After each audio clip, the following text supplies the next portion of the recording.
Regular যদি আপনি blood দেন, আপনার ওজন নিয়ন্ত্রণে থাকার একটা সম্ভাবনা রয়েছে। রক্তচাপ কেমন থাকলো সেটা জানার সম্ভাবনা রয়েছে, এবং কোনো ডিজিজ আপনার মধ্যে রয়েছে কিনা সেটাও জানার সম্ভাবনা রয়েছে। 18 বছর ক্রস করার পরে সে ব্লাড দেওয়া শুরু করতে পারে এবং 65 বছর বয়স পর্যন্ত সে ব্লাড দিতে পারে। রক্তাল্পতা হয় ব্লাড ডোনেশন করলে, এই মিথটা একদমই ভুল।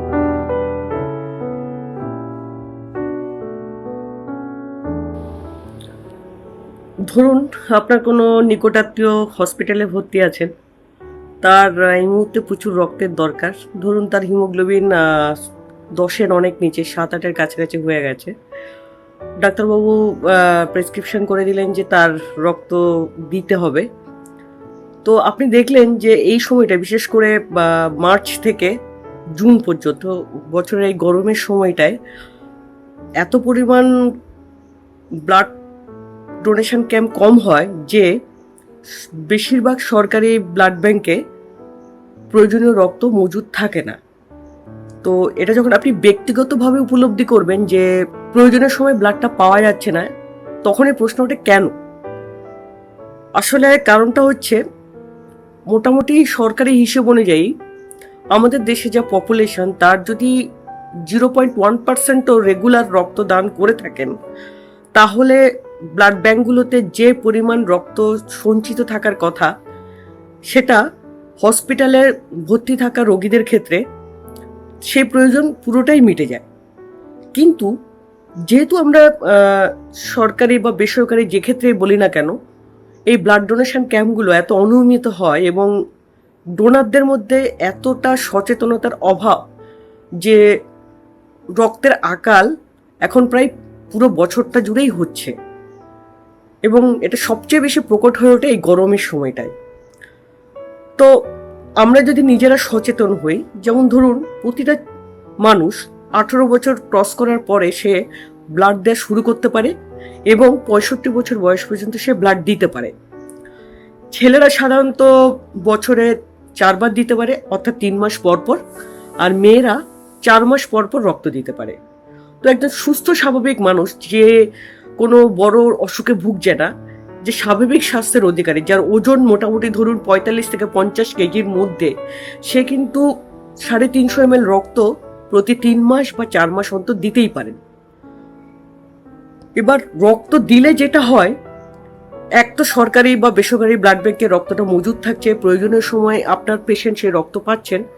আরেকটা হয় কি, যে ডোনাররা রক্তটা দিচ্ছেন তাদের রক্তচাপটা মাপা হয় রেগুলার, হিমোগ্লোবিনটা মাপা যায়, এবং এই যে ব্লাডটা তার কাছ থেকে নেওয়া হলো, সে ব্লাডটার অনেকগুলো পরীক্ষা হয়। বিশেষ করে ধরুন হেপাটাইটিস বি, সি, এইডস, এই ধরনের সমস্ত ডিজিজগুলো পরীক্ষা হয়, এবং কোনো কিছু পজিটিভ পাওয়া গেলে সেগুলো ব্লাড ডোনারকে ফোন করে ডেকে নেওয়া হয় আমাদের আইসিটিসি সেন্টারে, এবং সেখানে কাউন্সিলিং করে তার ট্রিটমেন্টও শুরু করা হয়।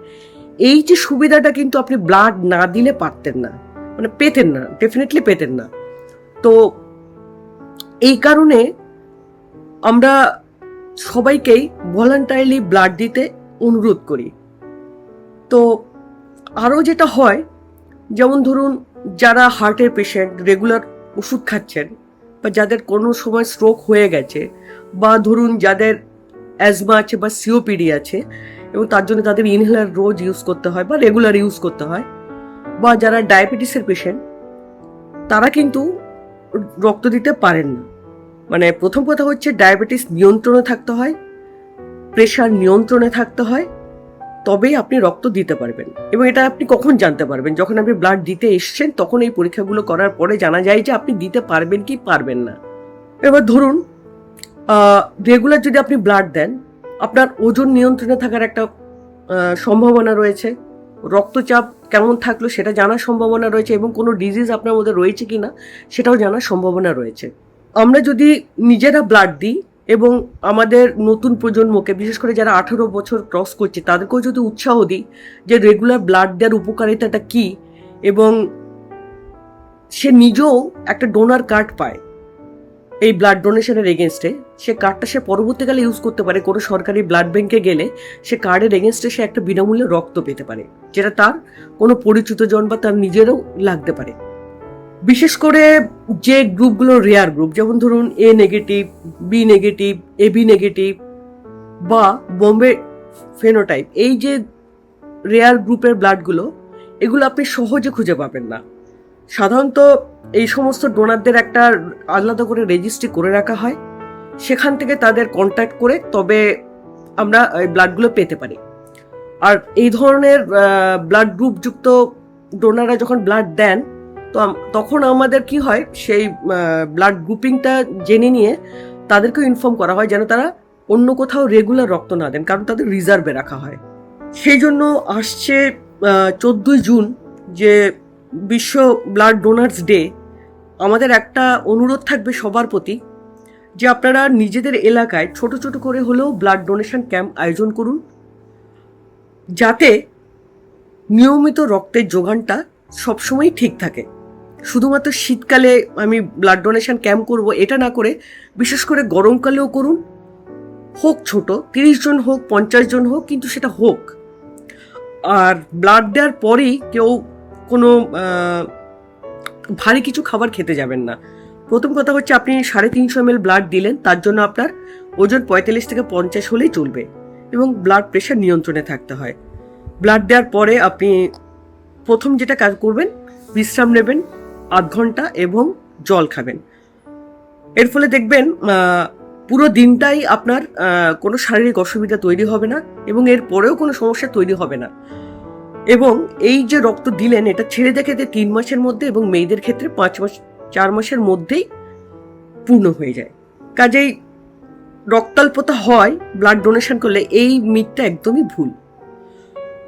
আরেকটা বলতে পারি, যারা গর্ভবতী মহিলা বা যারা বাচ্চাদের ব্রেস্ট ফিডিং করাচ্ছেন, সেই রকম মহিলারা 1 বছরের মধ্যে, বাচ্চার জন্মের 1 বছরের মধ্যে ব্লাড ডোনেশন করবেন না।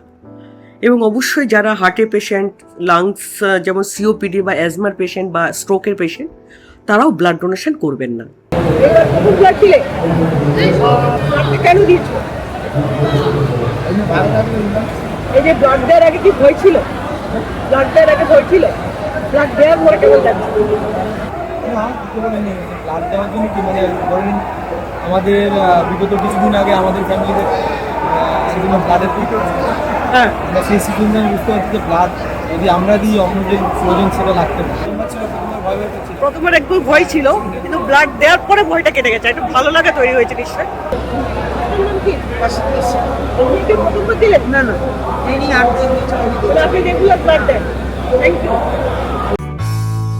লাইক ও সাবস্ক্রাইব করার পাশাপাশি বেল আইকনটি প্রেস করতে ভুলবেন না। ওয়েল টক।